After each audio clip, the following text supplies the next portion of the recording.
छत्तीसगढ़ में ethanol blend fuel के मामले में कंज्यूमर फार्म के फैसले ने खोल कर रख दी है सरकार की पोल, जिसने नितिन गडकरी के इथेनॉल को लेकर सारे दावों को ढकोसला साबित कर दिया है। E20 फ्यूल विवाद में अब आया है नया मोड़। इसके साथ ही समझेंगे कि पाकिस्तान ऑक्यूपाइड कश्मीर में क्यों लोग पाकिस्तान सरकार के पिछले 36 दिनों से विरोध कर रहे हैं। MQM फाउंडर अल्ताफ हुसैन ने पाक सेना को क्यों खड़ी खोटी सुनाई। साथ ही जानेंगे कि यूके में क्यों हुई है इंसानियत तार तार। पहले छत्तीसगढ़ में इथेनॉल ब्लेंड फ्यूल को लेकर के चौंकाने वाली घटना को समझते हैं। नमस्कार, मेरा नाम है राकेश और आप देख रहे हैं द बजरबट्टू शो। छत्तीसगढ़ का एक डॉक्टर महंगे शोरूम से एक महंगी कार खरीद कर लाता है। सोचते हैं कि कार की ड्राइविंग का आनंद उठाएंगे, मगर बेचारी कार खराब हो जाती है। सोचते हैं कोई बात नहीं है, अभी तो कार नहीं है तो सर्विस सेंटर से ठीक करा लेता हूं। लेकिन गाड़ी जो है एक बार खराब हुई तो ठीक ही नहीं हो पा रही थी। यहीं से गाड़ी बार बार लगातार खराब होने का सिलसिला शुरू हुआ। डॉक्टर साहब गाड़ी सर्विस सेंटर को सौंप कर आ जाते हैं, कहते हैं कि इसकी वारंटी के तहत है तो आप इसकी फुल सर्विसिंग कर दीजिए। सर्विस सेंटर वाले ये तर्क देते हैं कि ये गाड़ी बार बार इथेनॉल ब्लेंड फ्यूल के कारण खराब हो रही है, ये हमारी वारंटी कंडीशन में नहीं आती है।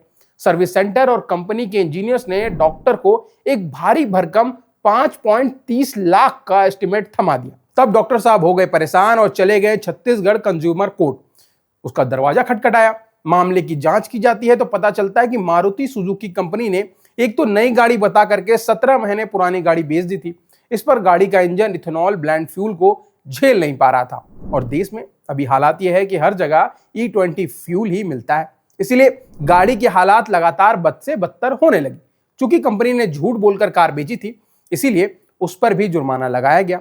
कोर्ट ने ग्राहक के साथ हुए धोखे और खराब सर्विसिंग को लेकर कंपनी और डीलर दोनों को जिम्मेदार माना है। और उपभोक्ता फोरम के अध्यक्ष प्रशांत कुंडू और सदस्य डॉक्टर आनंद वर्गीस की बेंच ने आदेश दिया कि पीड़ित डॉक्टर ग्राहक को उसी मॉडल की नई E20 पेट्रोल सपोर्ट करने वाली कार दी जाए। साथ ही अदालत ने साफ किया है कि यदि कंपनी और उसके डीलर 45 दिनों के भीतर ग्राहक को नई कार नहीं सौंपते हैं तो उन्हें गाड़ी की पूरी कीमत, RTO और बीमा का खर्च मिलाकर कुल 20,50,000 रुपए का भुगतान करना पड़ेगा। इसके साथ ही इस रकम पर आदेश की तारीख से लेकर के भुगतान के दिन तक 7% सालाना दर से ब्याज भी देना पड़ेगा। यही नहीं, ग्राहक को हुई दिक्कत और परेशानी के लिए 1 लाख रुपए का हर्जाना और कोर्ट कचहरी में खर्च हुआ 10,000 रुपए भी अलग से देना होगा। पर सवाल यह है कि नितिन गडकरी बार बार इथेनॉल ब्लेंड फ्यूल के कारण गाड़ियों के इंजन में आ रही खराबी को इनकार क्यों कर रहे हैं। पर वहीं दूसरी तरफ E20 पेट्रोल के संबंध में भ्रामक जानकारी फैलाने और केंद्रीय मंत्री नितिन गडकरी की छवि को धूमिल करने के आरोप में नागपुर साइबर पुलिस ने यूट्यूबर मनीष कश्यप समेत 4 सोशल मीडिया इन्फ्लुएंसर के खिलाफ FIR दर्ज की है। क्या वो बेबुनियाद था? और जो IIT कानपुर ने अपनी रिसर्च में E20 फ्यूल को गाड़ियों में किसी भी प्रकार की खराबी का कारण नहीं माना था, क्या इतनी महत्वपूर्ण संस्था का रिसर्च झूठा था? छत्तीसगढ़ में इथेनॉल ब्लेंड फ्यूल के मामले में कंज्यूमर फोरम के एक फैसले ने सभी सवालों को घेरे में ला दिया है। अब आते हैं द बजरबट्टू शो की दूसरी महत्वपूर्ण खबर की तरफ। MQM फाउंडर अल्ताफ हुसैन ने पाक सेना को खरी खोटी सुनाई है। अल्ताफ हुसैन ऐसा क्यों कह रहे हैं? पाकिस्तान POK में हालत बद से बदतर क्यों हो रहे हैं? अब समझते हैं, पर इससे पहले अल्ताफ हुसैन के बारे में जानते हैं कि वो है कौन। अल्ताफ हुसैन पाकिस्तान की राजनीति के एक बेहद चर्चित, प्रभावशाली और विवादास्पद नेता रहे हैं। वो मुजाहिद कौमी मूवमेंट MQM के संस्थापक हैं, जो मुख्य रूप से कराची और सिंध में रहने वाले मुजाहिरों, यानी जो विभाजन के बाद भारत से पाकिस्तान गए थे और जो उर्दू भाषी मुस्लिम हैं और उनके हितों की बात करते हैं। एक वक्त उनका पाकिस्तान की राजनीति में काफी प्रभाव था, लेकिन बाद में उन्हें गद्दार करार दे दिया गया। तब से वो लंदन में हैं। वहीं से वो मुजाहिरों के हक की बात करते हैं, पाकिस्तानी हुक्मरानों और सेना की जातियों पर नकेल कसने की कोशिश करते रहे हैं लगातार। ऑल पाकिस्तान मुताहिद स्टूडेंट ऑर्गेनाइजेशन का 48वां सालगिरह मनाया जा रहा है। वहीं अपने भाषण के दौरान उन्होंने पाकिस्तान ऑक्यूपाइड कश्मीर POK में पाक सेना की बर्बरता पर सवाल उठाए, तो पाक की खस्ता हालत, आम आदमी की बदहाली पर भी अपना गुस्सा कहीं ना कहीं जाहिर किया। उन्होंने कहा कि बलूचिस्तान में आज भी मारे गए बच्चों के शवों के साथ उनकी माएं बैठी हैं, उनका अंतिम संस्कार नहीं किया जा रहा है। खैबर पख्तून का हाल आप देख ही रहे हैं, महंगाई का हाल सबके सामने है, लेकिन पाकिस्तान के प्रधानमंत्री, विदेश मंत्री और field marshal Asim Munir, Iran America, America Iran, Saudi अरब ईरान, लगातार बस यही करते रहते हैं। अब पीओके के इन दिनों के हालात को समझते हैं। पाकिस्तान ऑक्यूपाइड कश्मीर में पिछले 36 दिनों से लगातार विरोध प्रदर्शन, हड़ताल जारी है। जम्मू कश्मीर जॉइंट अवामी एक्शन कमेटी JASC इसे लीड कर रही है। प्रदर्शनकारियों की सबसे बड़ी मांग 27 जुलाई के क्षेत्रीय चुनाव से पहले शरणार्थियों के लिए आरक्षित 12 विधानसभा सीटों को खत्म करने की है।